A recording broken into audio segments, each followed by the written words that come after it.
I'm here today with artist and producer, all around cool guy, relationship expert, a lot more hats, Seth Dyer. Seth, thanks for coming on, man. Appreciate it. Absolutely, man. Fantastic to be here. I've been looking forward to this a bit. I'm like, I wonder if Arnold's gonna tap me on the shoulder one of these days and I can hop onto this. It's funny. A couple people actually asked me to bring you on. Like I asked, like, which other guest do I need to bring on? And like your name was mentioned, so that's a good thing. Yeah, I yeah. think probably.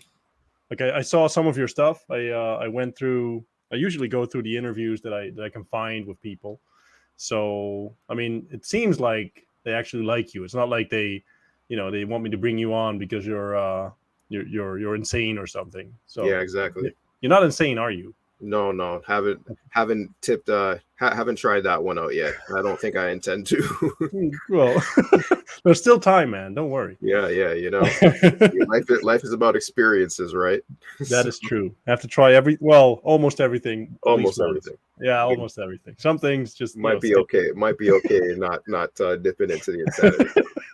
I That's can true. watch that one from afar. Yeah. We'll just look at that. Um, or we won't even look at it. Like we'll just imagine it. Yeah. Anyhow, let me get started. Let me start at the beginning because that's what I usually do. So we have some mutual friends, obviously. I know you as like I said at the beginning, like you're an all around cool guy. You have super interesting takes on relationships. I've seen you make like a almost a meteoric rise as well in like career, money wise. That's all awesome. But like, how did you become Seth? Like, what was your start? Well, I mean that's a long story, but I'll condense it. Basically, I grew up in Toronto, Canada, to Jamaican immigrants, and my mother actually comes from a line of Jamaican people called the Maroons, and basically the story behind that is that the Maroons were a group of enslaved Africans in Jamaica, but they Yeah. ended up escaping slavery, like taking pitchforks and field Oh, really? equipment Like and an running to the uprising, hills. Yeah, pardon? like Spartacus. Yeah, like running to the hills, and then Really? the British ran after them in the hills and jungle or whatever, and they fought them, and they actually signed a treaty with the British for the British to leave them alone. So Oh, wow. growing up with that, I always like had this spirit in me of like freedom, and Yeah. if I find Seth, you're messing something up. One of your ancestors who fought and died for you to be free is you know is like, hey man, fix up. So yeah, my That's mother comes beautiful, from. man. I Yeah, mean, I sorry to interrupt, but that's actually that's pretty profound. Like I see a lot of people. This is sort of, I don't know, maybe it's bred out of people, or maybe it's like indoctrinated where you're not proud of your ancestry anymore. But hmm that's amazing, right? I mean, yeah, if you I imagine think like the lineage of the people that died before you just to have you be here, that's exactly. incredible. I Wow. think it's very important. I think it's very important because almost every culture has had some sort of like some type of like warrior altercation, Yeah. some sort of tribulation, right? Nearly every culture. Like imagine you are from Japan and you know that your lineage is like a lineage of like amazing samurai. You're going to Yeah. move differently in the world, right? You're going to True. be like, well, my grandfather could like freaking chop up 100 people with a katana. Like Yeah. it's gonna be you're gonna move differently in the world. So And yeah, nothing really so changed, right? That's the yeah, funny thing. Like, and physically, like there's nothing really changed, but mhm, in here, everything changed yeah, with your exactly. lineage. Awesome. So yeah, so I grew up with that. So I've always had like a little rebelliousness and a lot of aptitude towards freedom. Yeah. But so yeah, I grew up with I'd say Jamaican values are very like traditional, I would say. So I grew up with really traditional values, and then going into like let's say high school, I was always a creative kid. So I got into music. First started with production, and then I was making all of these beats. And I was like, people aren't going to say what I want them to say on these things. And I have stories, and I'm able to write. And I started writing and making music, and I recorded What point did you start producing? Like, what point in time is this? What year are we talking? about 14 years old. I started producing. Before that, though, I would say my family, also my grandparents' generation, they were a good chunk of them were in the orchestra in Jamaica. Oh, So music's kind of in my blood. yeah. And then uh, when I was a really little kid, I was always creative. So, for instance, I'd be in like kindergarten. I don't know what you guys call it in the, wherever else, U.S., Europe, Yeah, but it's similar. basically Like ages. kindergarten is a German word, right? Okay, Yeah, amazing. yeah, I yeah. didn't That's know that. true. Yeah. Yeah, Well, now so you do. ages 4 and 5. So like we would have to draw a picture and write a story, and I would only draw the picture, right? So I was always like artsy kid, So you know. the picture would have to tell the story. So you would have to draw a picture and then write a couple words, saying like, "This is me with This my happened. dad," Yeah. you know, sort of thing. But I wouldn't write anything. I would just always draw the picture, right? Okay. And the teacher would be like, he always draws these elaborate pictures, but he's never writing anything, right? But I would just artsy like that. Yeah. It's funny. I was the exact opposite way. Like I Yeah, would always write a elaborate story, and my drawing is shit to this day. Like stick figures even challenge me. right. So but the writing is pretty decent though. Yeah. That's So funny. I ended up so I was always creative, and then when I got into high school, about 14 years old, is when I started taking up music production as a hobby. Hmm. And then I started writing. I learned to record myself, and I learned that, you don't just Help, instantly record into a mic and it sounds great, so you got to learn things. And help me yeah, out though. Like I have no idea how old you are now. I'm 29. So we're talking 15 years ago. 15 years ago. Yeah. And then like if I remember, well, I do remember correctly because I'm ancient. Like the internet wasn't like it is now. No, Like if you definitely want not. to start producing, etc. I mean, I don't know. Is this still the time of with CD-ROMs and all that sort of stuff? Yeah, CDs were still happening. I remember. Um, Yeah.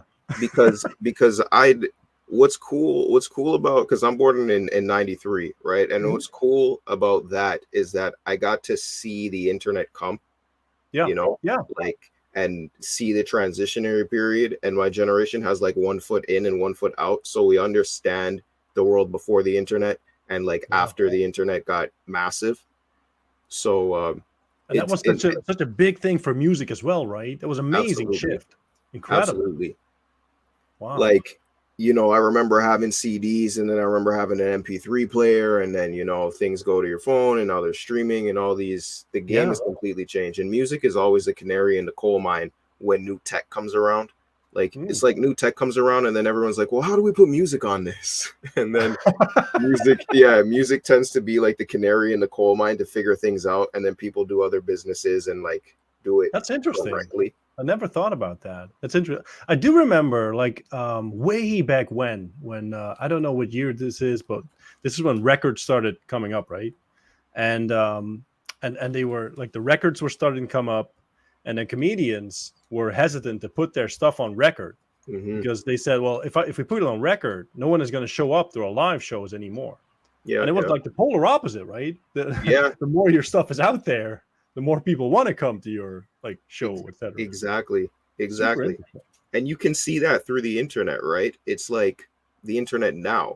For instance, creating content. Music is a good example because Yeah, music is a tonnage big business. You make a bunch of music, and it's like a trailer, an advertisement for somebody to actually come see you live, exactly. right? Yeah, You're building, let's say you build a YouTube channel, right? Then that content that you've been giving out for free can evolve into other things. You can sell merchandise, you can sell a live event, you can sell other things. yeah. So music, That's it interesting, really man. kind of showed me that. And you're on like the main platform right now for music. Is that Spotify? Yeah. All right. Yeah. Because So I looked it up. Like you have well, you have like millions more views than I have because I'm not on Spotify. So that's pretty yeah. easy. But Yeah. but you're still doing pretty well there, right? Yeah. I have a couple million streams on Spotify. Awesome. Yeah, and that was a really good thing to have happen, have my first million streams, and I could tell Awesome. my dad like, hey, yeah, a million people heard this, Yeah, and I did something right, that's with it. amazing. Yeah, Your dad is still alive, still here? yeah. Awesome. That's good. He's still I mean, that's kicking, good. still being a dope guy. Awesome. And like, because let me take you back 1 second. Like your parents were Jamaican immigrants. How do Jamaican people end up in Canada? Is that a regular thing?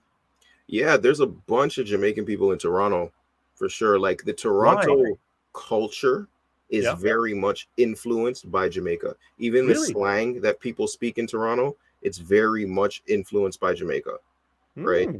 So I'm very much at home in two ways being in Toronto Super because interesting. yeah, it's really cool. There's a lot of immigrants here, and Toronto's a very much a melting pot of people. So when I was in school, I had like Jamaican friends, Asian friends, like everybody, and we were all Wow. cool, you know. And you're still in Toronto now. Yeah. So I You was in like living Mexico there? for a little Is it a good while. city? Pardon? Is it a good city? You like living there? Yeah, yeah, I do. I was living in Mexico for a little while. I was living in Merida, Mexico, which Oh, is really? really nice, Yeah. right?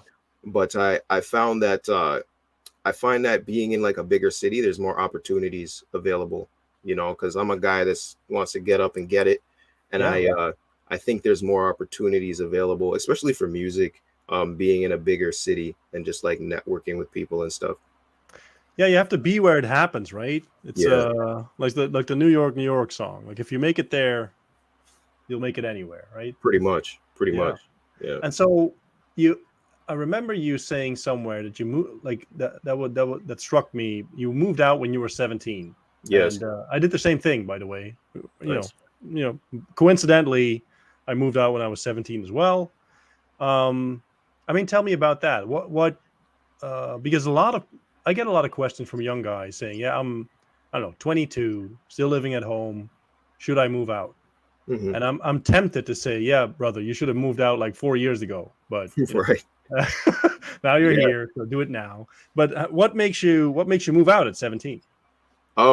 Shoot, it's that whole aspect of freedom that I was talking about before.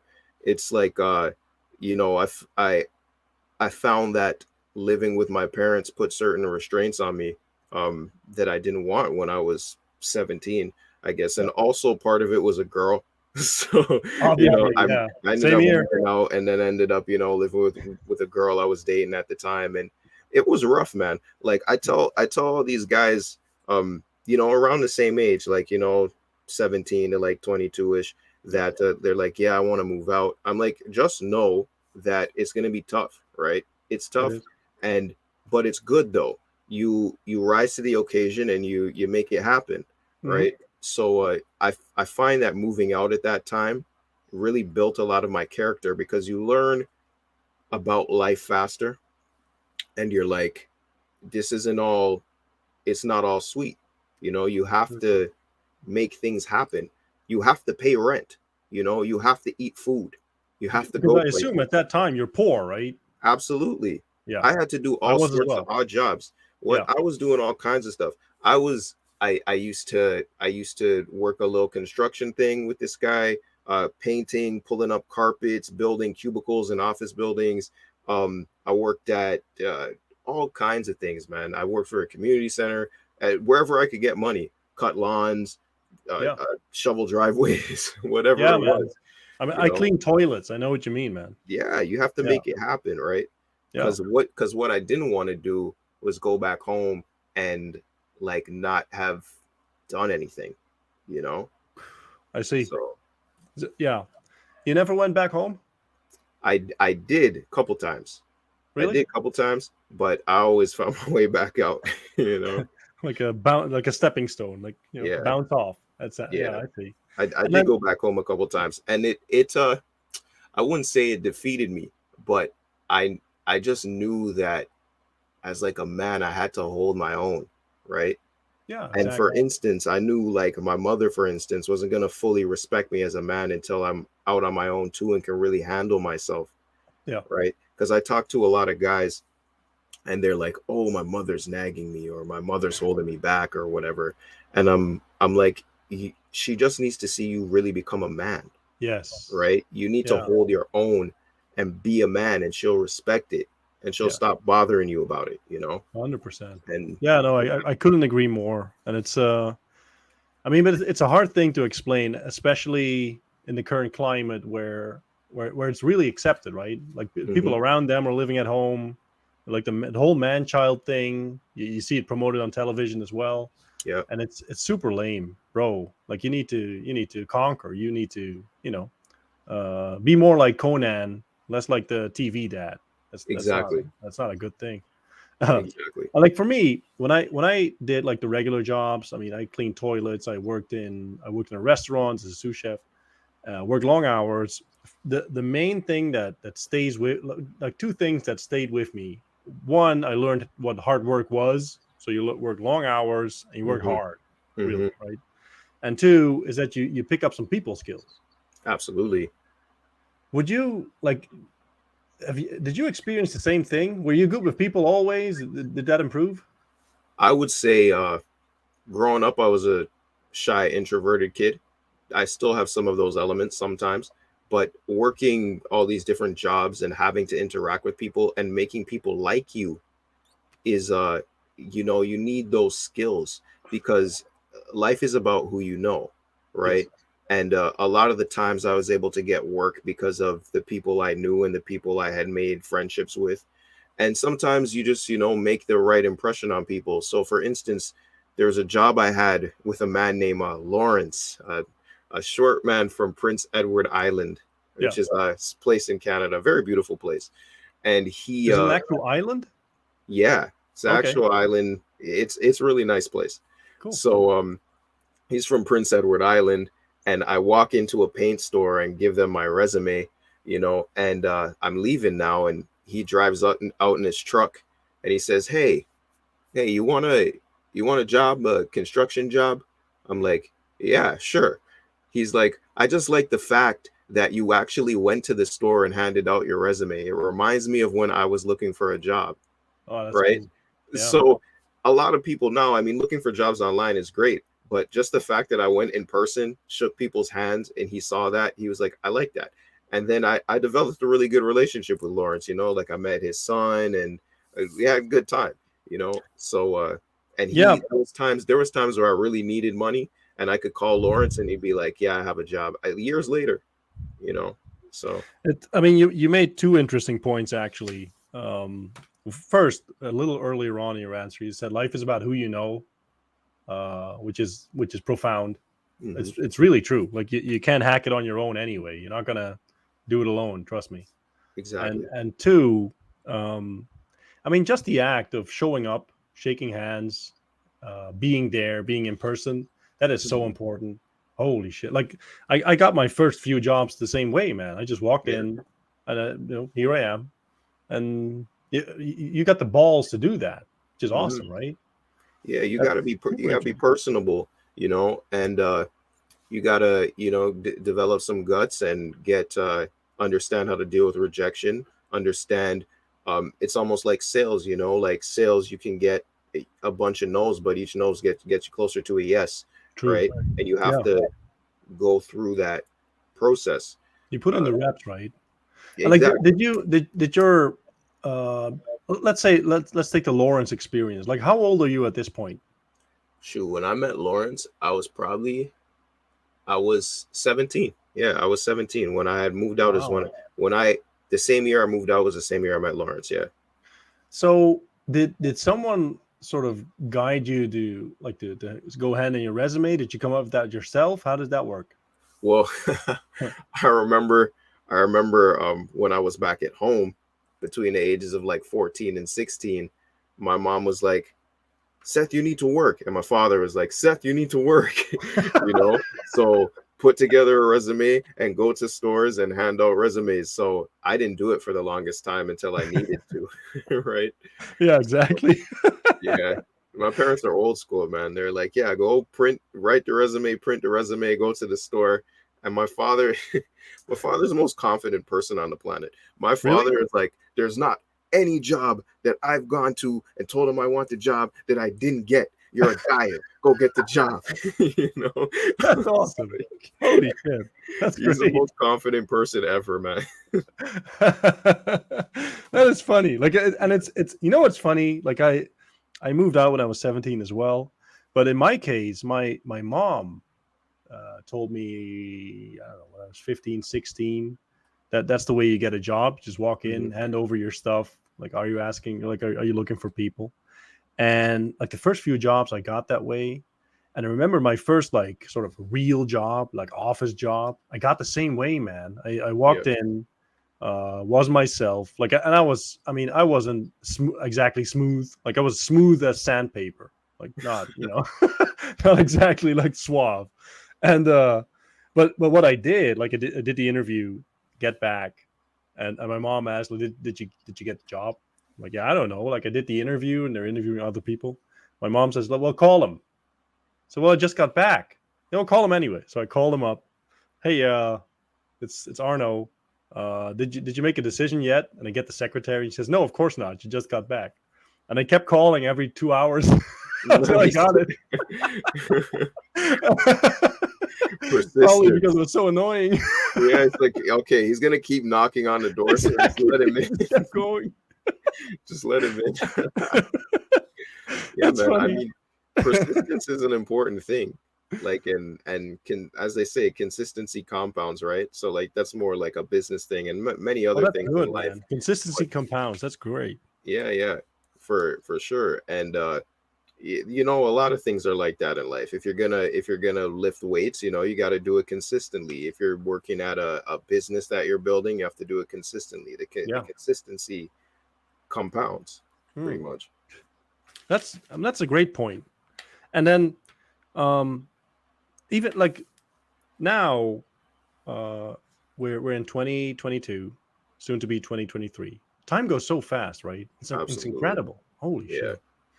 Um and then let's say I take like 17-year-old Seth and I transport him to today, the same situation. Would you do Mhm. it the same way? I don't think so because the times are different, right? Right now, right now there's a lot of things that you can do kind of online and stuff. You know Mm, what? I think I would still look for like a regular job because I think it would be quicker. But then I'd also be thinking about how to run my own business at 17. yeah. You know, there's so much resources, right? So much resources to be able to make money Yeah. online, Yeah, right? no, I think we agree on that. Like, I get this question a lot from people saying, "Hey, should I? I have no income, I have bills or whatever. What should Mhm. I do?"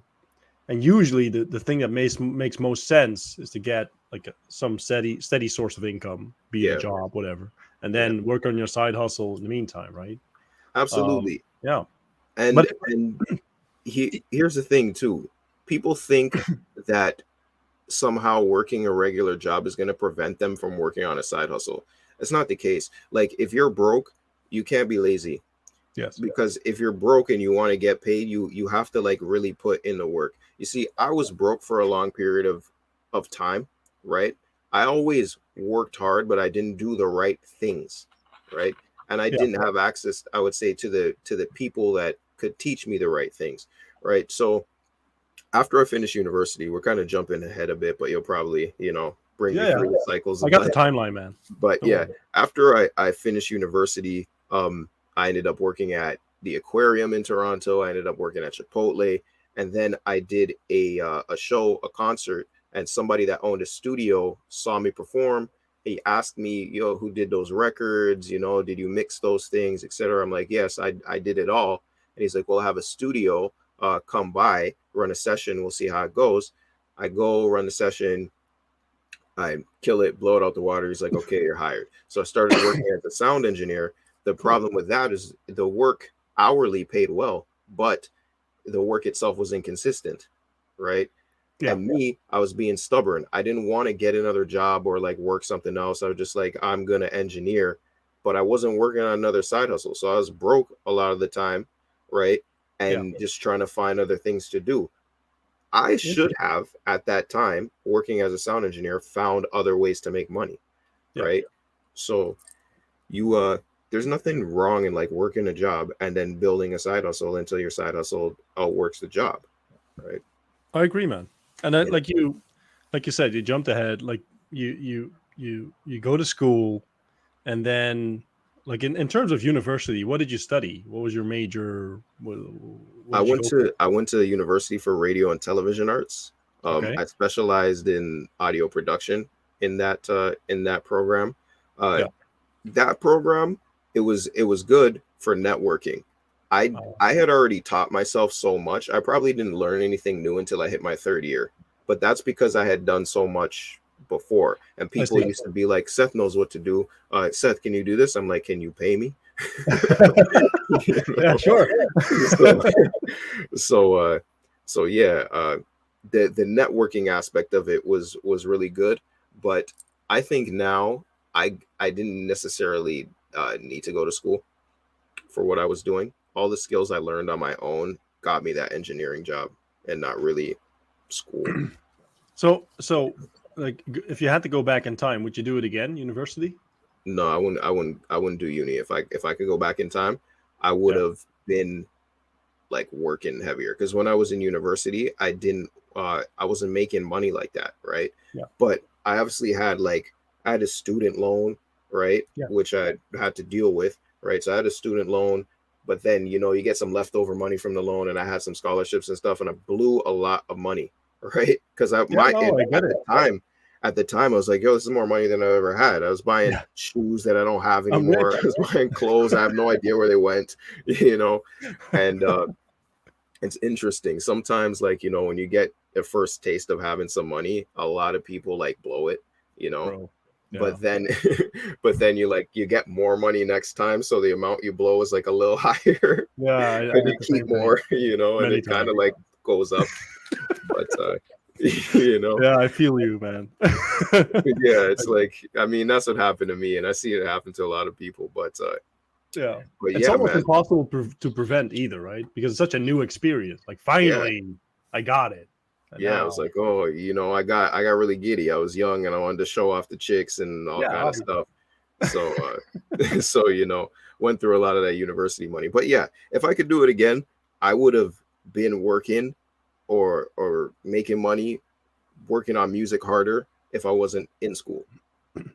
Like for now, if you like you're 29 now, is music your main focus right now?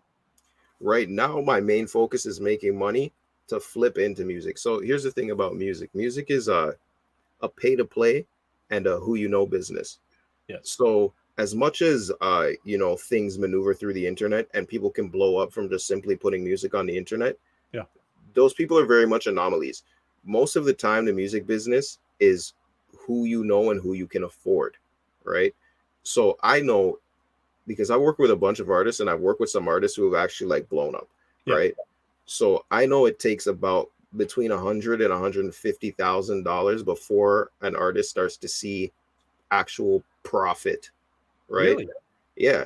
So I'm like, okay, I'm gonna tuck some money and then do my music thing with that. But right now, I'm really focused on making money, on becoming anti-fragile in a sense, and really making sure I'm solidified on that front. Because I also look at most of the people that I know who became successful artists, they Yeah. already had money. Like, they had it through not the best means. Like, they were in the street selling drugs and doing Yeah. fraud and all this stuff, but they had money, right? Which Interesting. allowed them to invest in their career. And then they didn't have to worry about music stuff and worry about music paying the bills when they had other money, you know?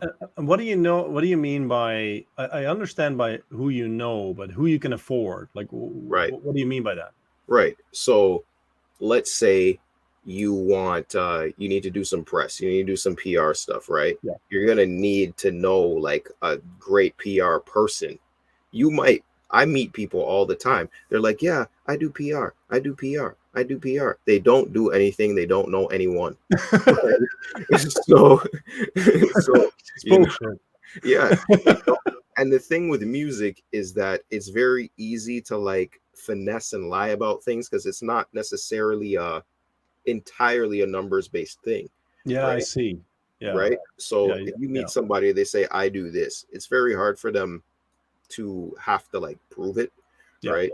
So Yeah. if you have the money, you're going to want to spend it in the right places with the right people. Knowing the right people is the hardest part, I think. I think I knowing see. the right people is the hardest part. Getting the money, people can get money all types of ways. Talent, music business is like 10% talent, 90% business. Knowing Yeah, the right people. I mean, I wanted to ask that because so what you're actually telling me, if I'm putting it correctly, Mhm. there must be enormous amounts of people that are very good, very talented, but never make it. Absolutely. Absolutely. And has that been the case forever? Like, has it always been the case? Uh, well, here's the thing. The biz has switched a bit, right? So back in the day, people used to people from recording companies and record labels used to actually go to people's performances. They Yeah, would scout new talent, right? yeah, A&R is what it's called, right? They would scout new talent, look for new talent, look for somebody that had a great voice, and be like, okay, we want to sign you.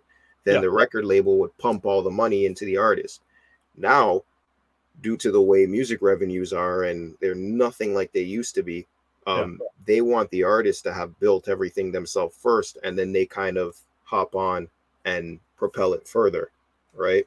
It's like authors, right? Yeah, I think with books, it's very much the same. Like if you have an yeah, inbuilt audience, your chances of being published are massively like much that's higher. yeah. One And of the first, I mean, for me, one of the first guys that comes to mind is Justin Bieber, where he mhm, was really big on YouTube, I believe, right? mhm, And then of course you sign him because it's guaranteed money, yeah, obviously. yeah, definitely. Now the where the investment aspect comes in now in today's music business is building that fan base, Yeah, right? So you can put music out on the internet all the time, which works, right? Like I built a fan base from just putting out music and not really spending anything, right? yeah, Which works, right? But you can also expedite your process and get into different circles if you're spending the money. Even yeah. like going into certain events, right? You're gonna need to have a certain level of money to even get in there and meet, this Uh, DJ, meet this person, right? yeah. And that's like that with multiple businesses, right? So I see. it's not just music. No, but I mean, because I saw some of your stuff, I'm always I have to admit, I'm always slightly jealous when people can sing. That's not one of my talents. It's one of your talents, though. You're good. Thanks, man. Yeah, no, I mean, like I said, I'm always slightly jealous. Like, I mean, yeah, it's not fair, man. You can sing, you're good looking. It's just not fair. Anyway, you're so young. Yeah. But who know? Whatever. That being said, um, you're saying that like the way the music business is set up right now, which implies that it used to be set up very differently. Hmm. Like I assume it used to be where you could sell CDs and records. That the main cash cow, or was it like live Yeah. performance? Where does the money come from? I would say back in the day, it would have been record sales, Yeah. right? Is where the majority of money would come in. Now it's live performance, right? Okay. That's where the majority of money is made. And you'll notice there's certain acts that were in the transitionary period of hard copy music still being sold. So Yeah.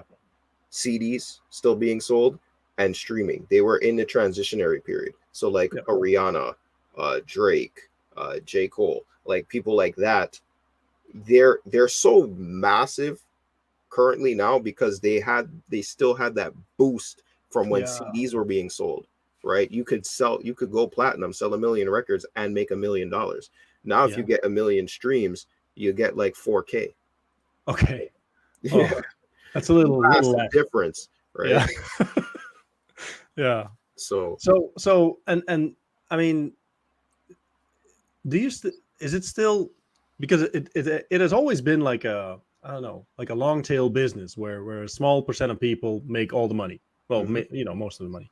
It mhm. is that has that become worse, or is it still the same? Like, do I you would think say like it's so it depends, right? If you're on a record label, let's say you're on the same record label as Drake, for instance, right? yeah, Drake's making a whole bunch of money. yeah, So the record label might owe you money. Let's say you're in profit, right? Let's say you sold enough things and you're in profit. They give you an advance, basically a loan, right? But let's yeah, say you're in profit and they owe you money. a lot of the times record labels spend money badly and they're counting on someone like Drake to make a bunch of millions, and then they pay the other person, Yeah, I right? see. I So the see. one big guy pays for everyone else. Yeah. Yeah. Okay, I see how that works. And like, do you because of like the work that you do, you come in contact with a lot of people. I mean, well, for lack of a better word, with a lot of people that get it, that are cool. Yeah, The yeah. what was that like? uh, Was that like a culture shift for you, or did you pick up anything from those people? I think everything that I've learned about interacting with people, making people like you, um, networking and relationship building has come from the music business, because the music business is very much about people liking you. You Yes. might have huge amounts of talent, you might even have huge amounts of money. People won't work with you if they don't like you, if they don't think you're cool. You need to be Yeah. able to hang, right? So, uh, I learned so much from music business, just like networking with people, and also when it comes to networking, like not forcing anything. I might go to a venue. I used to go to this place called Big Ticket in Yeah. Toronto, which is every month they throw a hip hop show. And at the time I was too young to get in, right? Legal age is 19 in in Canada, right? I was 17, right? And I would get to the venue way before they had started everything. I get like there 2 hours before everything is started, and I just kind of like hide in the corner and no one You noticed get. me. No Yeah. one noticed me until it was actually happening, right? So I might know that somebody, worth meeting is at Big Ticket, and you don't want to force anything. Sometimes I didn't get the chance to meet them, and that Yeah. it is what it is. Other times I got the chance to meet somebody, and you just kind of develop the relationship over time. You don't just come in like, I do this and I want this and blah blah blah blah blah. Yeah. No, it's kind of like a slower game, and actually building a relationship and actually liking people, right? Yeah. That's all of that is sort of enveloped when you say you need to be able to hang. That I get what you mean, but there's so much in those four words, like be able to hang. That Yeah. there's so much is enveloped in that, right? And especially now, like I think it's getting worse. I'm pretty sure it's getting worse with social skills deteriorating, people sitting in front of their screens. Yeah. Um, like it for a young guy right now. Like let's say I'm not. I'm like borderline autistic. Mhm. No idea what you mean by be able to hang. How do I learn that even? Where do I get that? That's a good question, because it is something that you have to practice in a sense. One, I would say, is to get around somebody who's good with people already.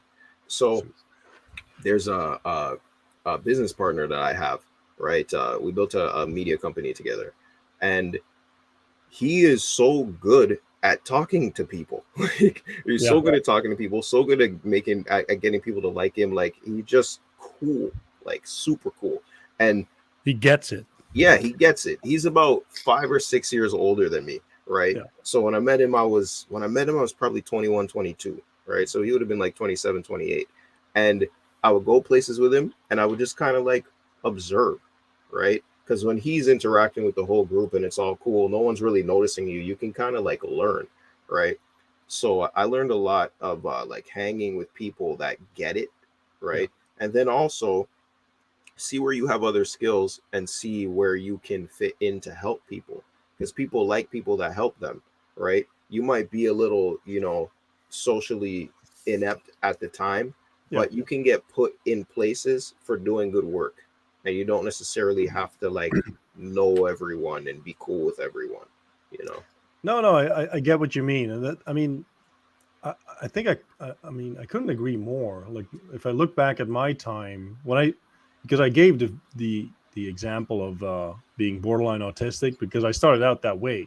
Like I was really bad at social Hmm. stuff, and then I got the chance to see some people in action that were really like the opposite of me, like very smooth, very sociable. Just they just get it. It's I don't know if it's natural for them.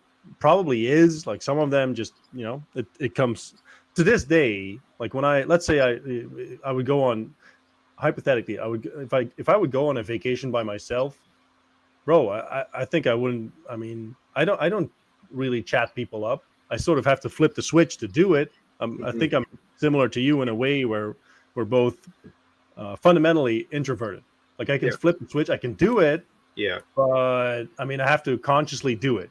It's Same, not like I walk into the diner and I start lighting people up, and no, that's not really me. Yeah. Again, I can do it because I've seen it in action. Like I've seen it so many times. And I think I think something that works for me is I don't know, it might sound a little boastful, but appearance. Like if you like dress well, do your best to look good, work out, be well groomed, like, maybe even have an accessory or something that's cool for people to see. Yeah. You'll notice a lot of the time people will gravitate to you more. Yeah. So now I find it's less of me going to people and more people coming to me, right? But before, when I didn't know all those things and have more of those things together, then it was me having to reach out to people more. But there's a push aspect and there's a pull aspect to dealing with people, right? And if you can get more pull, that's amazing. Because that same partner I told you about, there was a pull aspect to him. He looked really cool, right? And that's how I introduced myself to him. I was like, dude, you look really cool. Like, what do you do? So that's a great point, man. I mean, just because I train myself to do it just to not get rusty. Like in many situations, either I go somewhere and either I know the people are there or they know me, and then it's easy, right? You get an instant connection. But like I was at the gym this morning. I was doing have you ever done hip thrusts? Where you have the barbell on your hip and then you have yeah. It's I didn't do it for the longest time because I thought it was super gay, humping the air. It's not, but I got challenged, so I'm gonna do hip thrust. And next to me is some chick, and I'm doing like 150 kilograms. I don't even know what is that, 300 and whatever pounds. Yeah, it's 300 something pounds. Yeah, I thought I was doing pretty well. And then next to me is some chick like half my height, half my weight, and she's doing like 250 pounds, like 110 kilograms. Dang. And I'm like, damn, she's strong. And then we're doing, well, I was about to say we're doing it, but we're both doing hip thrusts, like just, to make sure. Tell the story correctly. Yeah, let's tell the story right. Let's not, get ahead of ourselves.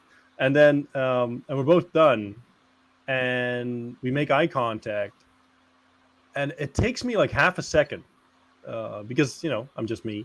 And then I walk up, say, holy shit, did you just do, this set, blah, blah, blah. You're very strong. Awesome. Keep going. And you go back to your stuff, right? But it's just the little, like the spark, like getting the conversation going. Because I don't pick up chicks at my gym at all. Like, I don't do that. Yeah, but it's smart. Yeah, exactly. I do it to get in. I do it with dudes as well. Not in the same way, obviously, but it's just to get in touch. That's you can socially warm up, right? And here's the thing. People put a lot of pressure on themselves with their social interactions, especially if they're going to speak to like a girl who they deem pretty, for instance. They put a lot of pressure on themselves on that social interaction.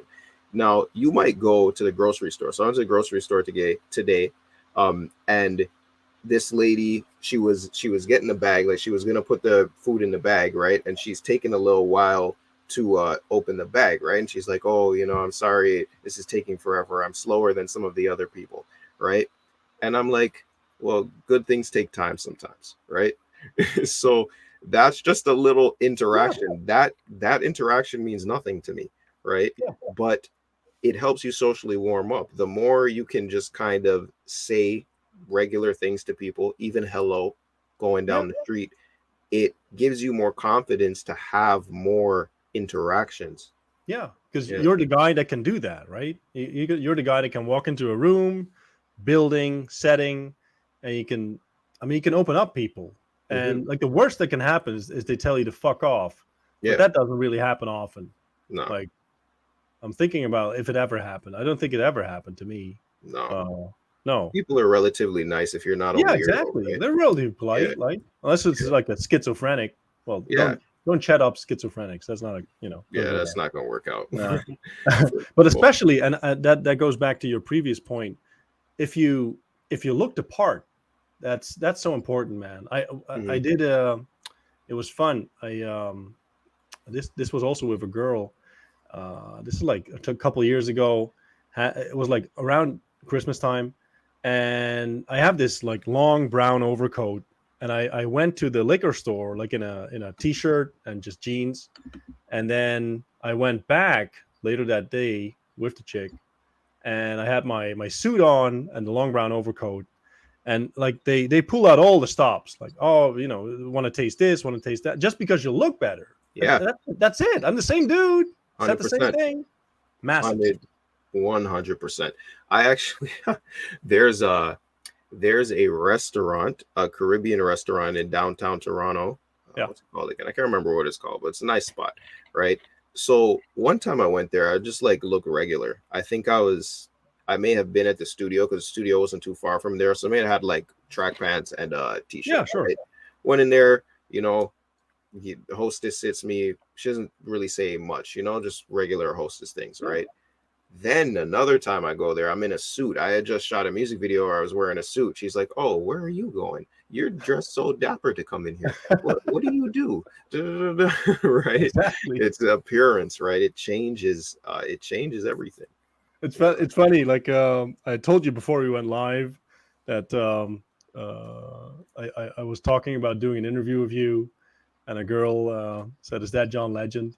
I said, no, man, it's way cooler. It's Seth. Yeah, man. And and then she saw one of your clips, and you were in a suit, and she said he looks way better in a suit. I said, yeah, I know, everyone looks way better in a suit, right? Yeah, It's true. Yeah. There's something about it. I don't know. Yeah, man. And I like to dress up, like some people aren't into that, but like I like to do that, it's part of my character, it's part of who I am. Like I walk in the world with a frame of mind of I have swag. So like I look good. That's how I walk around in the world. Some of the people I know will go places and like something dumb will happen, or they want to do something dumb, right? Yeah. And I'm like, no, I'm not doing that. Too handsome for that. Nope. Too handsome for that. I'm gonna steal that. And I encourage other people to do that too. It's like a double whammy thing. It's like, yeah, I'm telling myself I look good, and it boosts my confidence, all these things. Oh, that's great. I'm too handsome for that. Yeah, I'm gonna steal that 100%. Yeah. But it's funny that you mentioned like it's part of my character. Mhm. Can't remember. I did a video on this a while ago, where it's basically how you present yourself to the world. Yeah. But it starts in here, but then it bleeds out to over there, and the way that people see you, it's so important, man. Like you can't go out looking like crap. It's the same. I don't think this was one of your quotes, but I read it somewhere else. Might be one of yours. But it's the same. Like, let's say you have let's be politically incorrect for a second. You have a fat, ugly girlfriend. Mhm. I can't be seen with that, man. No. That's not a thing, man. I mean, that's no. Because it reflects badly on you. 100%. And 100%. people are designed for perception. Here's the thing: we're born with two eyes, and by the grace of God, thankfully, with most people they work, right? You can see, and you perceive the world basically like 90% through, well, not 90, hearing's important as well, but like through what you see. So perception is built for survival, right? Because you need to be able to see like some tiger running at you how much thousands of years ago, right? Yeah. So when people see you, they make about 11 different decisions as soon as they see you. They decide, your economic status. They decide your religious status. They decide if you're trustworthy. They decide a bunch of things just upon looking at you. So you want to give off the best impression. You yourself, have a certain level of control of that. Going to the gym and making sure that you're as fit as you can be, dressing well, staying well groomed, smelling good, hygiene, all that stuff, right? But then also the woman that you're with is a reflection of you. So if I'm all fly and then the woman next to you, it doesn't match that. It's like something's wrong. It throws off the whole picture. Yeah, it's weird. What Yeah. happened here? You know, I'm like, Yeah. no, no, you know, Can't be seen with that, man. No way. No. That's not a good thing. Uh, and like, let me jump in on that. One of the things that that I've seen you say repeatedly is how important it is to not be a creep in social interactions. yeah, And you know, obviously I agree, but the question is, like, I assume, this is an assumption, that most creeps don't even notice that they're being creepy. exactly. Do you Yeah, agree? absolutely. The thing is, a lot of that creepism comes from one, the pressure that people put on themselves for trying to make an interaction go incredibly well, especially if they see a girl that they're attracted to, Yeah. right? So they have all this pressure on themselves, and then they just kind of like fumble things around. And secondly is like putting all this emphasis on like needing to get laid, like being thirsty. You know what I mean? So like Yes. being yeah, like being super thirsty will make you a creep. It's And repulsive. Yeah. yeah, and women can sense it because like evolutionary, they're designed in a way to have looked out for men that are like a danger to them in a Yeah. sense. So they have a very good bullshit detector most of the time. So it's like if you're a creep, you know, it's like that. There's a meme. There's a Yeah. meme where there's a girl working at a desk and some like overweight guy that he looks kind of creepy. He's like, "Hey Anna, how's it going?" And she's like, "HR, Yeah. HR." And then another guy comes over. He's like fit in the Jazz. suit, he looks good. "Hey Anna, how's it going? How you doing?" So Exactly. No, it's like, I see what you mean. It's funny. yeah, Someone asked me, when was it? Well, yesterday. Someone asked me, like, Arno, are you nervous? Are you shy or nervous around women? And my answer was basically like, when I'm around people and I sort of flip the switch, I'm having fun, and it yeah, doesn't really matter what's between their legs, like if it's a hmm penis or a vagina or like a weird hybrid that's popular now as well. hmm Uh, but I'm just there to have fun, and I'm gonna have fun. And if you're not, if you're not into that, that's great. You can fuck right off. yeah, If you're into that, we'll have a great time, and it's it just flows, right? right. You have fun. That's And, the main part. and what I People tell are people, attracted to that, I think. and what I tell people, it's not the end of the world, right? Because you might have plenty interactions in the world. They're not negative, right? No. So like you might approach, let's say you approach a girl, right? And you talk to her and ask her for her number and she says no, or she has a boyfriend or Yeah, something, whatever. and she's polite about it. Yeah. That's not a bad interaction. It's like, okay, fine, this is what happened, cool, Yeah. whatever, right? And the thing is like people put all this negativity on them. They're like, oh my god, she didn't say yes to me, I must be a loser, oh my god. Yeah. Like, chill. It's okay. Yeah. And you know what allows you to develop that is going through difficult things, right? So when you go through hardships and difficult things, interactions with people become an easier thing, right? What is even working out, for instance, right? Working out, if you push yourself like crazy in the gym and work really hard, right? What what physical pain is, right? Yeah. What is it Suffering. for a girl to tell you, no thanks? It Yeah. shouldn't affect Whatever. you that heavily, right? Mhm. So I think men especially need to like galvanize themselves and go through things because it will take the pressure off of certain things. So for instance, when I was in university, right? Everyone would panic when exams and tests came along, Yeah. right? They'd panic. And I don't know if you know this, but I've told some people, but basically when I was a little kid, about 4 years old, I had a near-death experience with a virus, right? That Yeah. nearly killed me, Yeah. right? So I'm here in university now and everyone's panicking about tests. And I'm like, I mean, at least you're not dead. Like, you know, like at least you're not in a, it could be worse. What are you gonna do? Like, okay, you might fail the test. Like, it's not the end of the world. You'll be No. okay. And Yeah. that's in my mind simply because of what I went through as a child. And I've been through many difficult things, but you have to galvanize yourself so that everyday interactions are light. They're like, it's whatever. It's cool. Lightweight, baby. Yeah. To quote Ronnie Coleman.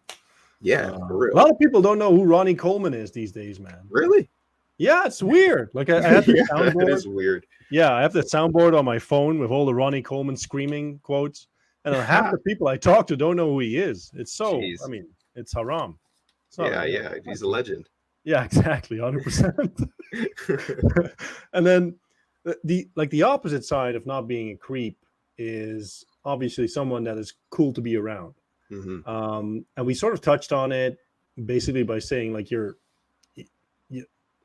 don't put pressure on yourself. You're there to have fun. Like what other things or principles do you keep in mind to be someone that is cool to be around? I think honesty is important, right? Authenticity in a sense.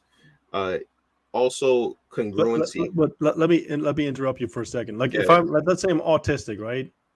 Hypothetically, and you're telling me honesty and authenticity, right? I mean, if I say to a chick like, I'm really here, I'm giving you drinks, getting you drunk, and I want to fuck you. That's not the right kind of honesty, right? No, that's not the right kind of honesty. It's difficult because social interactions are nuanced, right? And a woman can kind of tell if you're into her in that kind of way, right? Yeah. That you're not here for like friends in a sense. But a big part of it too is intention. Yes. Right? Yeah. So it's weird because you have to do multiple things in your mind at the same time, right? So, for instance, we're having this interaction. I'm thinking about, okay, how you're speaking, this story, that, you do multiple things in your head when you're talking to people, right? Now, you need to have an intention in your mind. What's your intention? But at the same time, understand about having fun and understand, like, if it doesn't work out, it doesn't work out, right? Yeah, sure. They can feel your intention. A big part of the whole creepiness is that they can feel the intention of thirst, right? Now, if you're more a cool guy, they can feel the intention of like, yeah, sure, I would like to sleep with you, but it doesn't matter if it doesn't happen.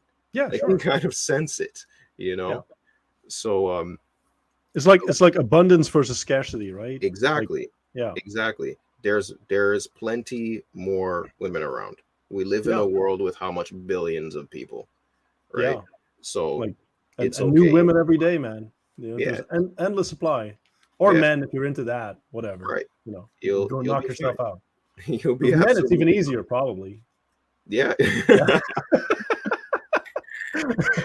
Yeah. It's not my thing, but hey, whatever, man. Yeah, I mean, whatever you're into, So, and then let's say you make it past your creep phase. Now you sleep with a woman. Now you're getting like into sort of like relationship territory. Yeah. And you are pretty damn good at that. Like, I mean, I've seen I've seen a lot of your writing and your interactions at that. If we go into relationship territory and managing that, like what is the most common relationship mistake or mistakes that you see? Getting lazy. And what I mean by that is that relationships require maintenance, right? It's like if you were to maintain your body, right? You're going to have to work out and you're going to have to eat well. And when you stop doing that is when bad things happen. Yeah. It's the same thing with a relationship. There's a maintenance level to it, right? So, things need to be fun. You need to be having sex. You need to be doing things together, right? So what happens is that people have been together for a prolonged period of time, and then they just think like, well, this person's always going to be around. And then they get lazy and then it falls apart, right? Yeah. So maintenance is important. Also, as a man, right, being being somebody that is like constantly going after things, aiming to win all the time, making money for yourself, being fit, like doing the things for yourself as a regular person that are going to have your woman look at you and be like, yeah, I'm with somebody that is getting shit done. Yeah. Because no one wants to be with like a loser, right? Yeah. So, you know, you got to be ambitious. You got to be tackling something. At the same time, you have to maintain your relationship. I'm very good at maintenance of a relationship. The obtaining is a little different. Obtaining is a numbers game, right? Yeah. So, you know, girls are going to tell you no or yes or whatever, right? Yeah. But like, if I've slept with her, it's really my choice if I'm going to maintain that relationship, because I can maintain it. I can make it happen. Yeah. You know, Yeah. I understand that. You're good at it. Yeah. Yeah. I understand that. And I think it's always because I've always been like a very disciplined person, and always a person with a very long-term kind of vision for myself. So I can understand that I need to do the right things every day in order to get this outcome. Right. Yeah. No, I see what you mean. Yeah. It's interesting. I I used to be in real estate for a long time. Saw a lot of broken relationships, because that's a big reason for people selling their house.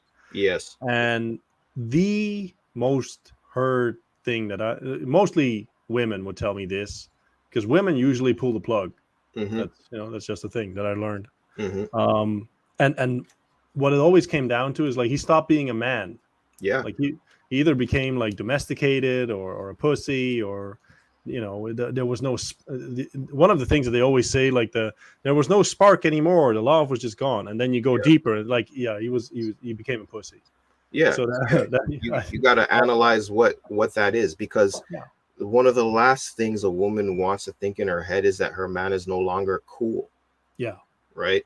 They want to be with somebody that's cool, that other people respect, that is attacking the world, that is conquering something. Right. Because just like how, you have the right chick by you, it makes you look good. Right. Yeah. If she has you by her side and you ain't doing nothing, it makes her look bad too.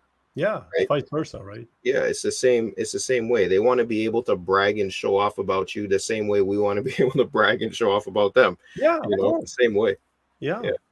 And like, what in terms of being cool, like I can see how that works at the beginning of the relationship, right? You're mysterious, you're funny, you're adventurous, etc., etc., etc.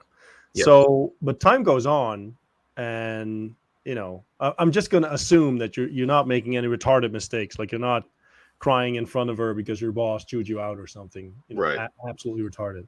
But how do you keep that alive? Like, how do you stay mysterious, for example? Because after a while, they get to know you, right? Yeah. A lot of it has to do with how you set up the relationship to begin with, right? So, for instance, when guys are younger, right? Let's say you're like, 17 to like 22-ish, right? Yeah.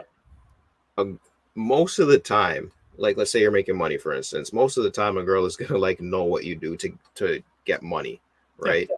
But when you're a little older, you're running your own business or whatever, if from the beginning of the relationship you've kind of set like, I do things here and there, I got a couple pans on the stove, to make a full meal, get money, just I just do stuff, right? If you set that frame from the beginning, she's going to wonder all the time how you get money, right? Yeah. So that's one thing you need to be mysterious about. Also, like, you don't need to tell them everything. Here's the thing. Women will say, oh, I want you to be honest and I need you to tell me everything about yourself. No, because then she's bored. If she can figure everything out about you, then the game is done. She wants things to like look forward to all the time and wonder about, right? So you can't give away all your cards ever. You need to have a couple in the deck. Yeah. Yeah, no, I 100% agree. How long you've been together. Yeah. Yeah, that's the dumbest thing you can do. Just, tell her all about you. Yeah. People, I mean, a lot of guys make that mistake in pillow talk, right? Mm-hmm. When, after the deed, and then she asks, like, really, what do you do? And then they go into the fact that they're like a low-level accountant or middle manager. Yeah. Like, bro, yeah, Yeah. just fucked everything up. You mess everything up, and it kills the mystery, right? Because you might Exactly. not have any idea what you're doing. Like you said, you could have a low level position, but you Yeah. know, you still take her on dates, you're still doing Yeah. fun. But as soon as you get rid of that, oh man, what happened, right? Yeah, So exactly. the, you Messed gotta everything up. just know you're not lying to her, but you can't tell her everything. You know Yeah, what you I got to mean? keep it interesting. Like there has to be a level of intrigue, because otherwise you go from the sort of the mysterious stranger to like the mid-level manager. Yeah, Like, that's lame. yeah, it's boring. Who wants to date that guy? Like, Yeah, no one. it's boring. Right? It's What lame. worked for me, especially when I was younger, is that I'm an artist, right?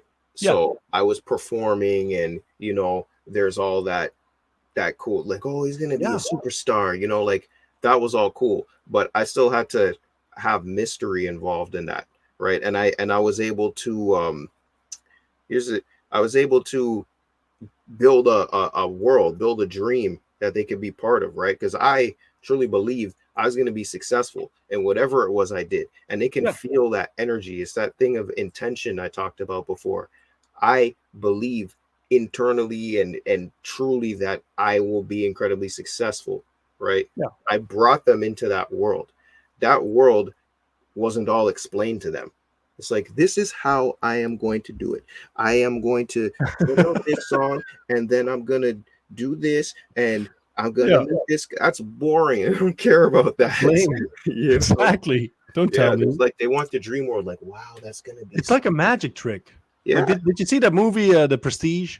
Yeah, great movie. That's a great movie, man. Yeah. But and when you explain the trick, like, it takes away all the coolness, everything. Yeah. Super lame. And because we've been talking about this cool thing and talking about, you know, what it is to be cool. Mystery is a big part of that. True. Having something to figure out is part of that. Yeah. You know? Being hard to crack in a way, right? Yeah. And then did you, like, how did you pick this up? Because for me, it was a long and hard road. Took me a long time. Did this come like natural to you, or how did you pick this up? I think that my father has a big part to play in it, because, like I said, my father's an incredibly confident guy. Yeah. And he's just cool. Like, everybody had like great things to say about him. Yeah. And he'd be like, it doesn't matter where I go, I'm the best dressed man. Oh, that's cool. You know, awesome, like, man. and he still feels that way. You know, Yeah. I'm like, hey, Dad, I don't think you're competing with me now. It's like, sit down. Okay, do you see this suit? Like, you know, so like, he had this real like confidence to him, and which I think he instilled in me in a way. So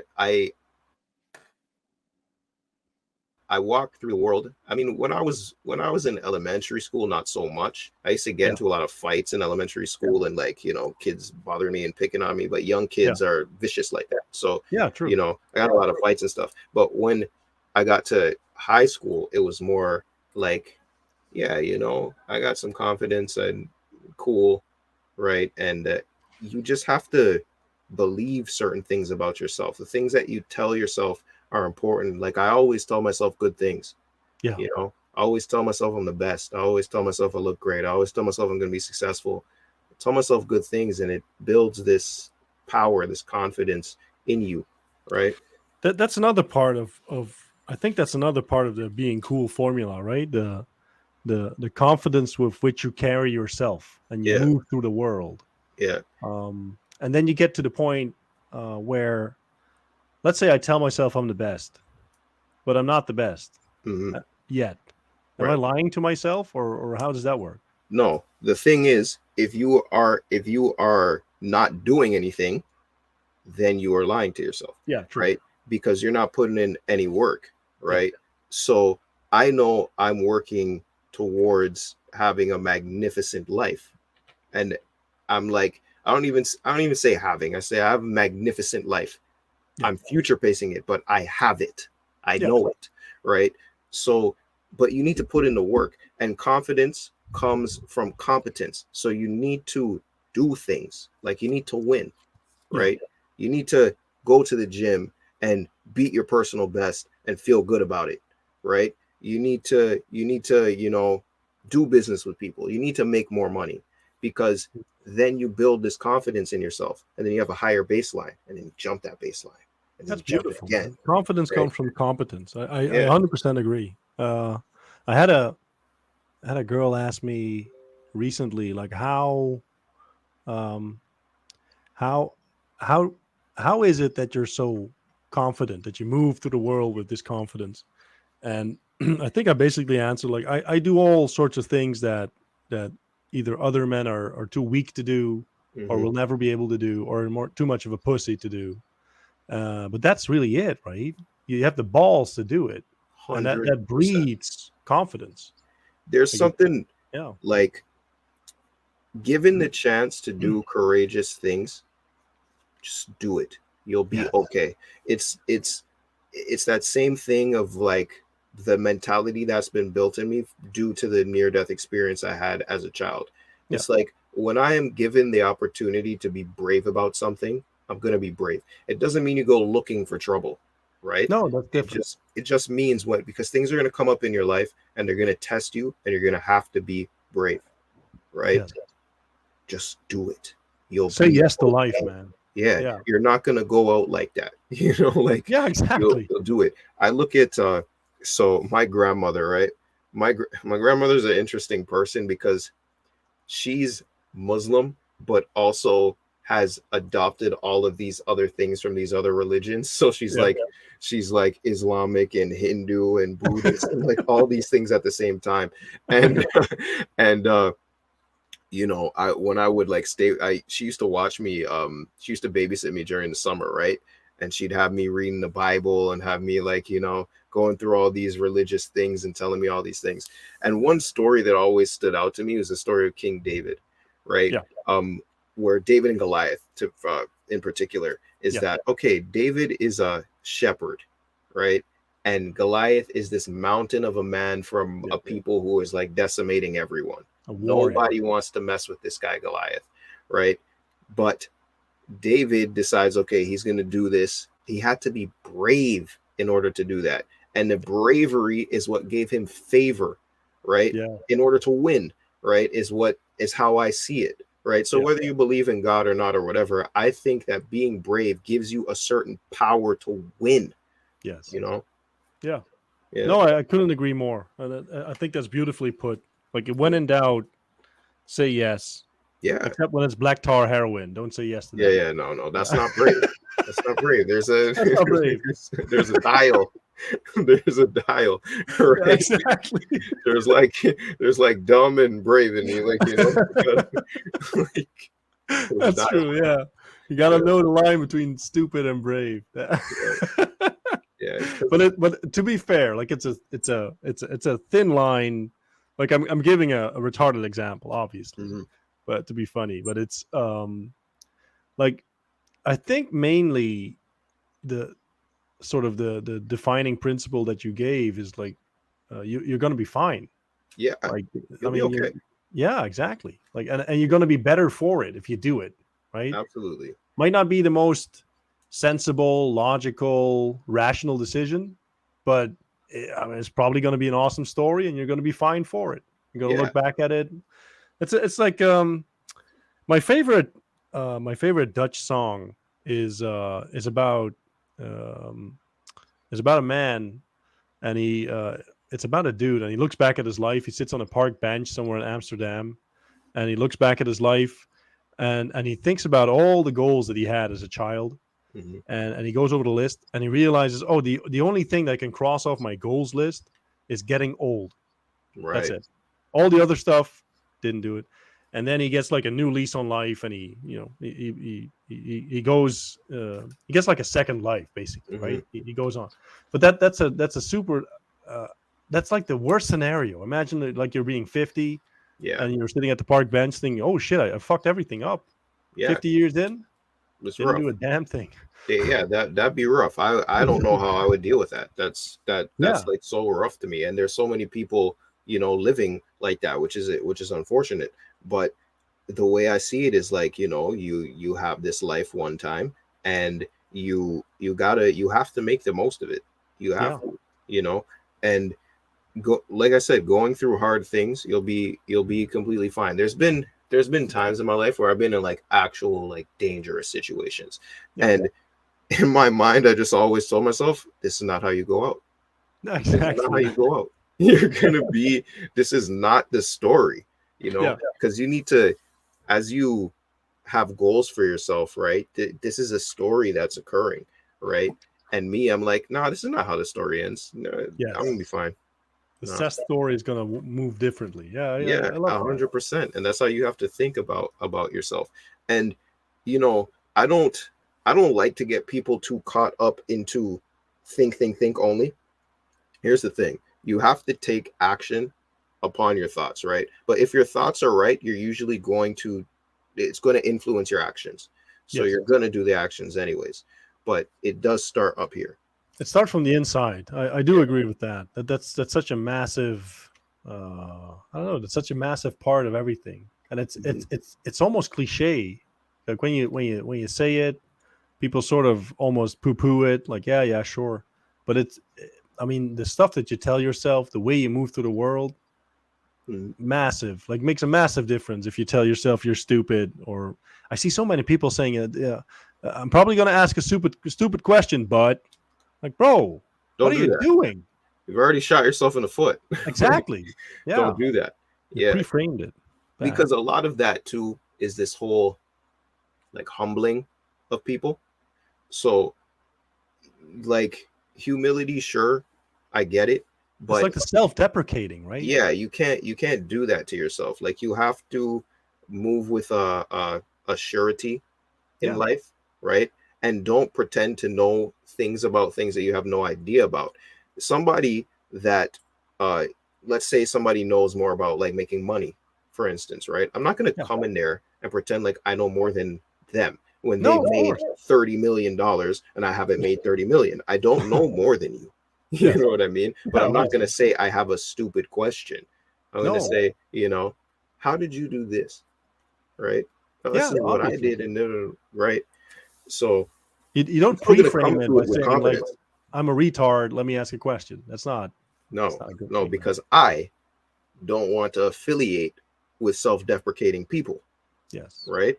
I Yeah. want to affiliate myself with people who are confident in themselves, people who are building themselves further, because we're all going to build and grow together. If you are thinking all these bad things about yourself, you're going to become an anchor that pulls people down, right? That's interesting.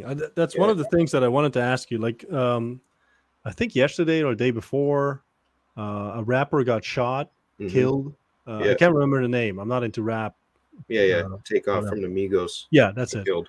Yeah. And you'd say that I don't want to affiliate with people that either put themselves down or do dumb shit or whatever.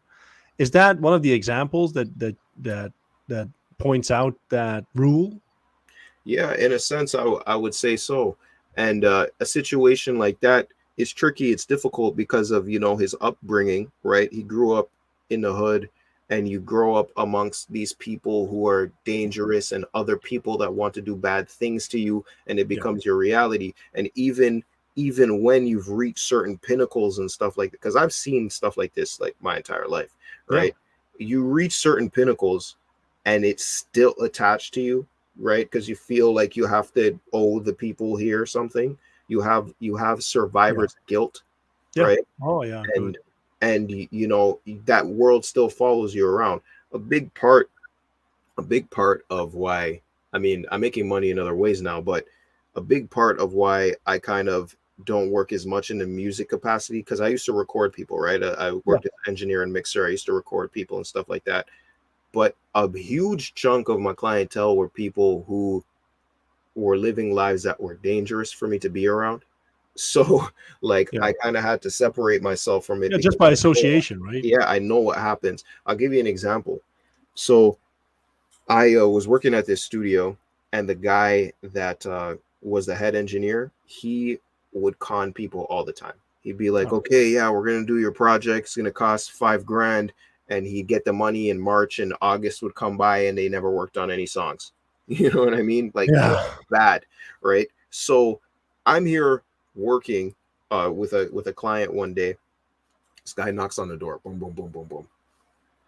I'm like, hey man, what's up? Because I know who the guy was, right? Yeah, sure. Hey, what's up? It's like, oh, we're so and so. I won't say dude's name. He's like, we're so and so, right? And I'm like, oh, he's not here now. He's like, yo, tell him I want my money back. I'm like, okay. He's like, yeah, I paid him in March. It's August now. I haven't got a session yet. I've been calling this guy. I've been texting this guy. I can't get anything done. I'm like, okay, yeah, I'll let him know. I go and I look outside. I see a van full of dudes in black masks.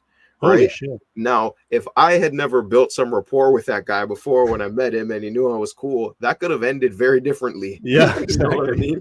So that was one of the examples of like, yeah, I need to not be around this. Yeah, exactly. I mean, yeah. You know, I need to not be around this. This won't end well. Yeah. Yeah. Yeah, So, no, I see. so there's that, man. Like you do have to be important about the way you curate your circle. Yeah.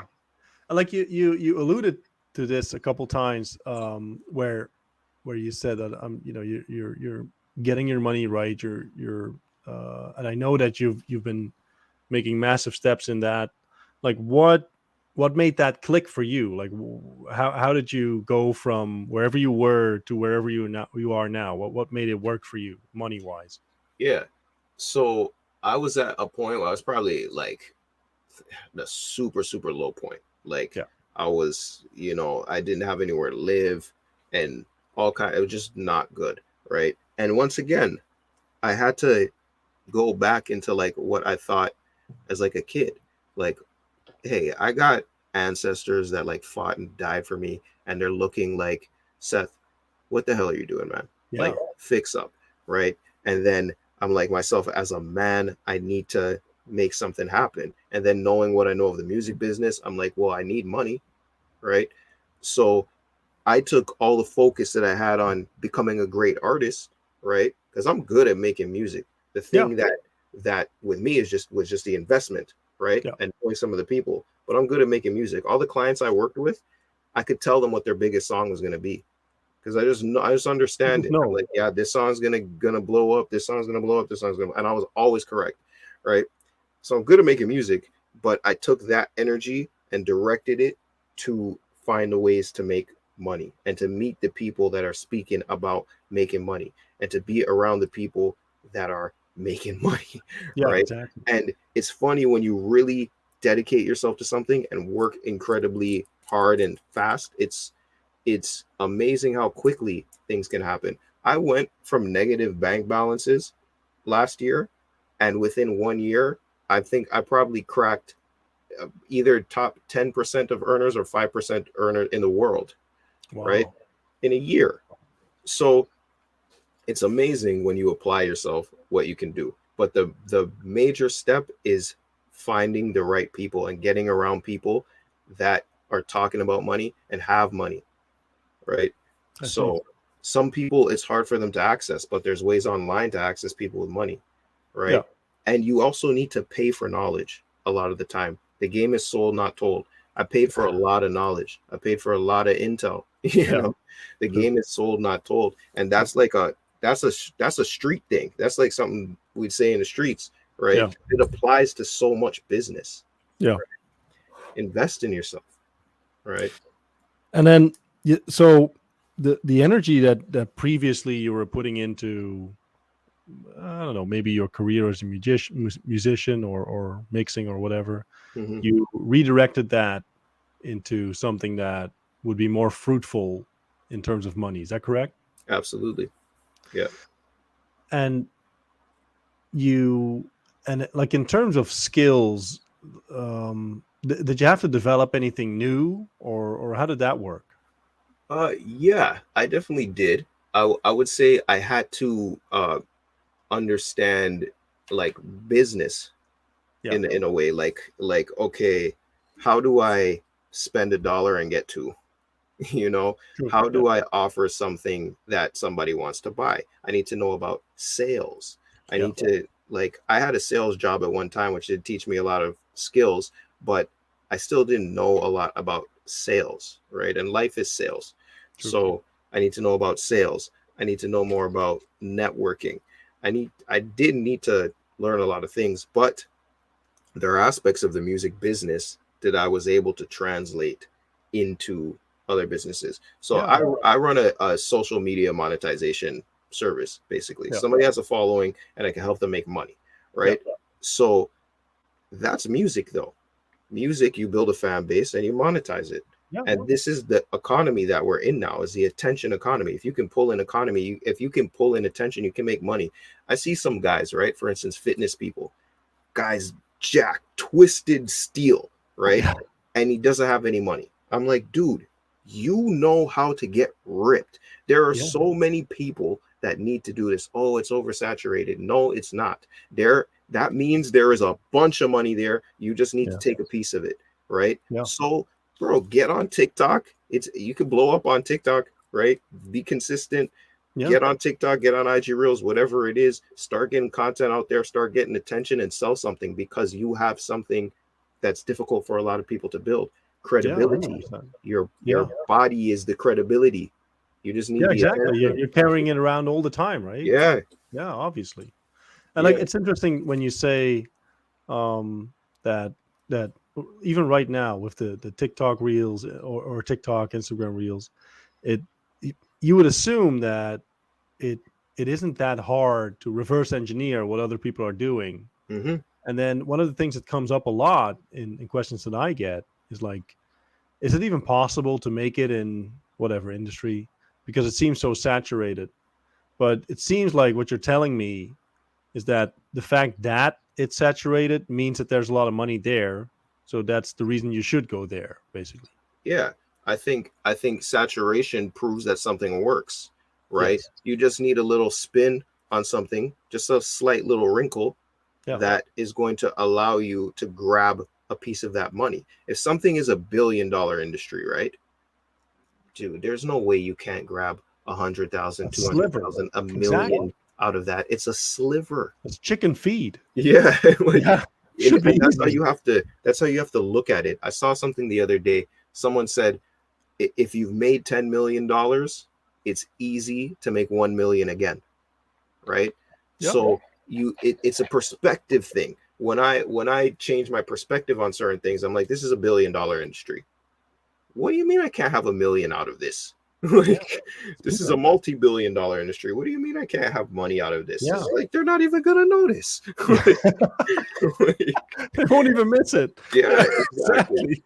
So people have to change their perspective, because they see things and they seem so massive, right? And sometimes they are. If you've made no money and you look at $1 million, you're like, yeah, it's kind of massive.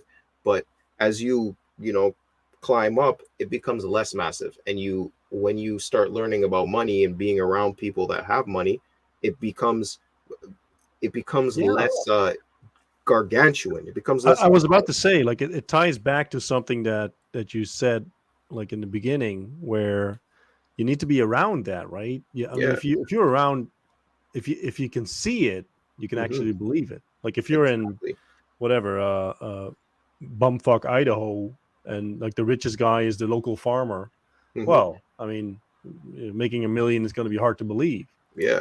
But if you're around those people all the time, big city, people making it, I mean, now it's not that hard to believe because you see it. And I mean, I don't know about you, but a lot of the rich people that I know and knew, I mean, it's not like they're leagues more intelligent than I am. No. Well, sometimes not even that. So I don't think you need genius level IQ to get rich. 100%. I think you just need to be taught, kind of like the systems and how other people do it. And if you're not lazy and apply yourself, you'll begin to make money that will set you apart from 90% of other people. Yeah. Right. So also when you're around wealthier people, you start to, it's like that, having that interaction with a woman, right? And it means less to you, right? Because you've been through certain things. Yeah. When you're around wealthy people, they start throwing out numbers like, oh yeah, this is going to be 500K. This is 1.2 mil, blah, blah, blah. You have to sit there and be like, yeah, okay. Yeah, that makes sense. Yeah, it's normal. Yeah. Yeah, cool. And it changes it for you. It just becomes all right, 100%. zeros and ones. Like Well, it's a you test can, as well, right? In a yeah, sense, it's a I had a guy. I was in Dubai. Had a guy. I was on a yacht, and he said, "Do you know like how much $400,000 weighs?" Like, no, of course I don't. no, Like, fuck if I know. He said, "Hold out your hand." So I hold up my hand. Takes off his watch, drops it in my hand. nice. For 1 second, I envisioned like me throwing it into the sea. That would be funny, but I'd be dead probably. Right, But it'd be funny for a second, right? right. But in a way, it's a test just to see Mhm. like how do you respond. Yeah, And like you said, if you're cool about it, oh, that's nice. It's a beautiful thing, man. Here you go. yeah. That was a test, Hmm. and then that I noticed people doing that a lot. Like it's like a shit test with chicks. Yeah, But rich people do it as well, just to see yeah, like how can he handle this? Like, is yeah. it? Are you giddy about it? Oh Right. my god, it's 400K. Well, Yeah, if you do that, well, now you're not cool. You can't hang. exactly, Yeah, exactly. And also doing that changes your perspective on money. It becomes easier to get. It yeah. seems less daunting. I remember there was a there was a street pimp that I knew back in the day. He passed away, but like he is a street pimp that I knew, and I was talking to him one time, and he was counting all this money, right? And I'm like, bro, I've never seen that much money in my life. He's like, don't ever say that again. He just looked at me and he said, don't ever say that again. Yeah. And I was like, all right. I got Yeah. the message, you I know, get like it. don't be daunted by this. Yes. You can get it too, you know. Yeah. Yeah. Yeah. Exactly. No, no. That's actually a great point, man. I mean, it's funny. Like I had this experience with the 400K dude on a yacht, and you had to with a street pimp, but it's the same thing. Hmm. Like we're just testing you out, seeing if you get it or not. Yeah. And if you do, and like I said, it's the same with chicks. Like they test you to see like, are you real? Like Hmm. are you faking it? And Yeah. if you make it, well, awesome. Yeah. Congruency is important in life, 100%. right? So I know we're talking about like believing all these things about yourself and stuff like that. But when you internalize it, it starts to become true. Like you start seeing it in your life when you're putting in the work. But Yeah. congruency is key. Like I'm not going to like act like I'm something I'm not. I can't even come up with an example because I don't think that way. True. You know? You can't even imagine, right? Yeah, like Yeah. you can't pretend to be something that you're not, but you have to know what you're gonna be. It's like Yeah. it's so weird. It's like it's just strange dualities to things. But you have to know what you're gonna be, but don't be something you're not. And Like I mean, if I look back at because we've all had failures, failed approaches, failed interactions, failed sales calls, like business meetings, whatever. If I look back at all those, the vast majority of times it was because I was being incongruent in some way, shape, or form. Like I mhm, messed up somewhere, and you replay it in your mind. Ah, that's it. I fucked up right, there, did that, and usually it's multiple things. Like right, right. sometimes you're rusty or whatever, or you just mess up. Yeah. And I think that's one of the most important things for everyone, just to look back at your experience and say, where did I mess up? Hmm. There's always somewhere you messed up. Yeah, Even the yeah, successful ones, right? I mean, yeah. I'm going to look back at this interview and say, oh, I should have asked that, should have said that. And it's Hmm. just that I think that's the way to improve yourself. I don't know. Is that the same in music? Like if you look at your creative process, Yeah. do you get better with every song? Absolutely. I look at, where I started, and you have to be honest with yourself of like, yeah, this is kind of trash. And then like level up, right? And like level up over time. And Yeah. luckily I've been the type of person that when people tell me quote unquote negative things, it's fuel for me. Like when people Yeah. tell me I can't do something, I'm like, oh, you messed up now. Oh, I'll show I'm you. Yeah. definitely doing it. Yeah, exactly. When they Yeah. tell you you You have no can't, idea. So I'm like that. But it's it's it's interesting that that's just how like I've been. I want to make sure that I make things happen, and when people tell me I can't, then you know I just go after it. I'll show you. Yeah, Yeah. I'll make it happen. Yeah, I think I think also that's a great way of moving through life where you're so convinced of your own capabilities that when someone says you can't do it, your immediate like visceral response is, Yeah. I can do it.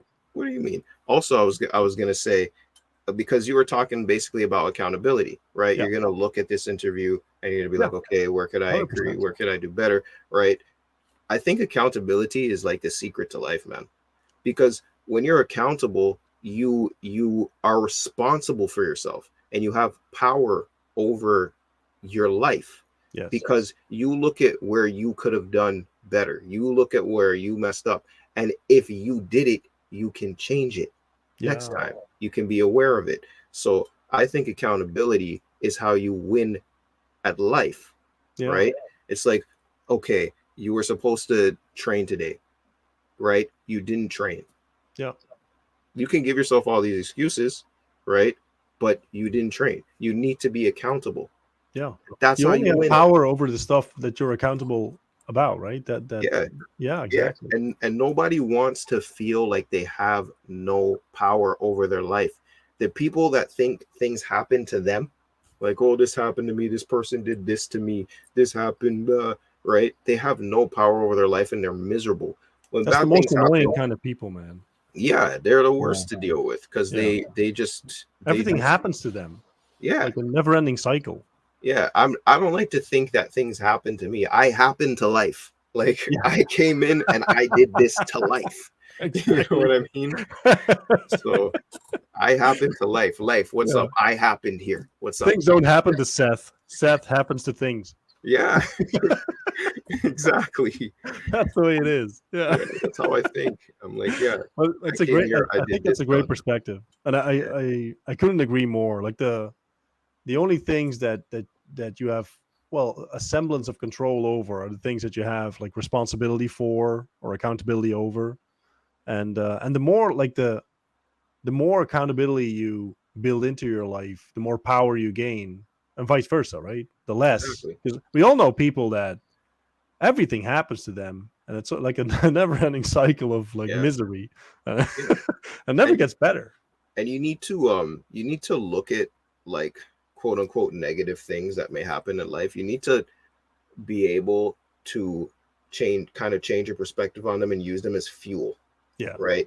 So I look at negative things that may have happened and I might just get like pissed off and use it as fuel to take over the world. Right. I look at my emotions like that. I'm like and it's music that taught me that. So let's say something happened to me in life and I was sad. Right. Yeah. I could put that into a song. So for a long time, for years, I've been learning how to alchemize my emotions into something positive, right? So I could take something quote unquote negative, turn it into a song, and now it's something positive that does good for my life, right? Alchemize is a beautiful word, by the way. Yeah, so you need to be able to do that with life. Like, okay, this happened. How do I use it now? Because you have a goal and you have to keep going forward. I mean that's a very interesting point. Like and the fact that you use the word alchemize sort of underlines it. Mm-hmm. But you like even when you say that you almost died age 4, like almost dying is usually not a positive thing. Right. Well, I mean, it's better than dying. Yeah, better for sure. You're not dead. Yeah. Yeah. But just you using it. I mean, just you using it as sort of a justification for the fact that you're doing well, it's interesting in itself because plenty of people can use that as justification for not doing well. Exactly. Right? Yeah, I'm traumatized, so sad, mm-hmm. And then you use it in the exact opposite way. Super interesting, man. Great way to look at it, and it's sort of testament to the fact that you control way more over your reality and the way you perceive it than you might think right now. Right.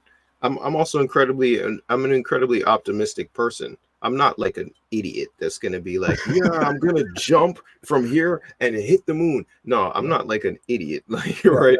But I'm incredibly optimistic, I'm incredibly optimistic person. I've always been like, okay, things are going to work out. If something goes wrong, I'm still going to figure out how to make it work. I'm going to finesse it. I'm going to make it work. And I've always been that way. I'm not sure where it came from. I think just maybe seeing my parents like work really hard and make things happen regardless of what's going on in life.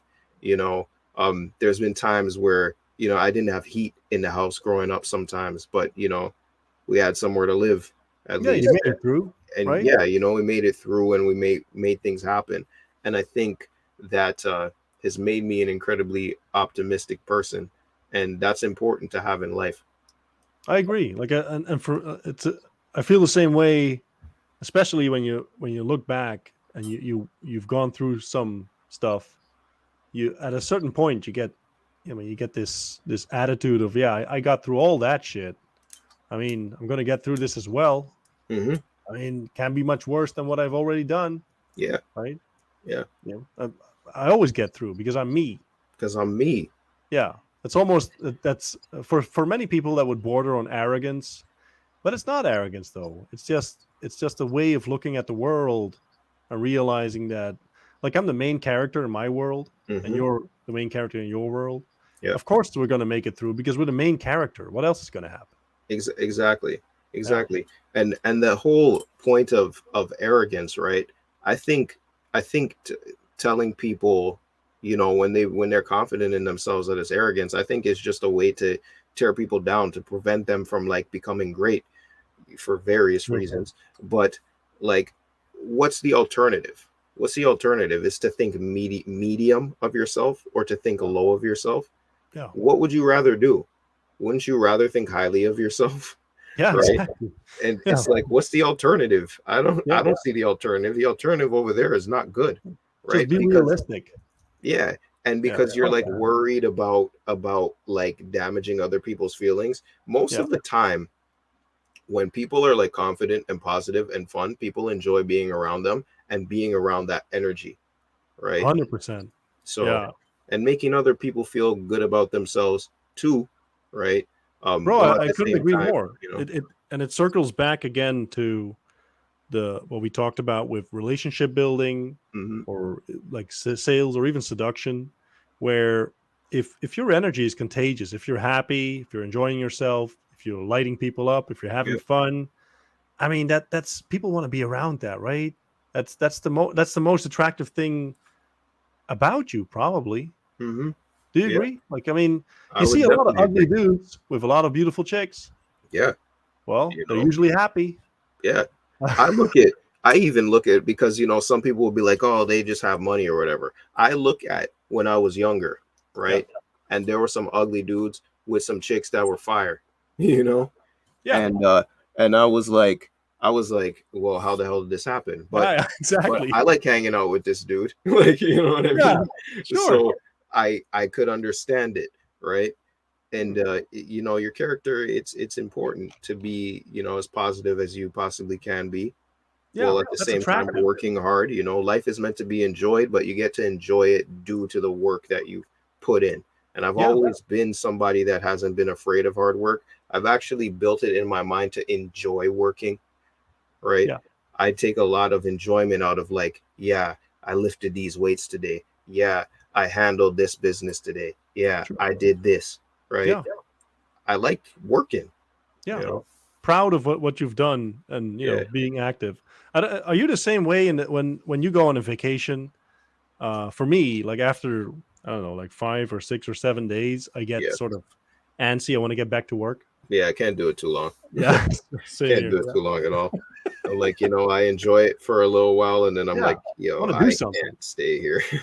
Mhm. I got to get back to it. You know, Same here, man. Let it's me. I won't take up much more of your time. And I think this is a great note to sort of end it on. yeah, man. Where can people find you, man? You can find me on Instagram is probably the best place to reach me at Seth Dyer underscore. So SETHDYER underscore. Yep, And yeah, that's me on Instagram. Hit me up. Instagram. Awesome. All right, I'll make sure to put it in the description as well. Thank you. Um, I mean, thanks so much for doing this. Appreciate your time. I know you're busy, but I think it was a great conversation. Had a lot of Yeah, fun, man, man. I really enjoyed it.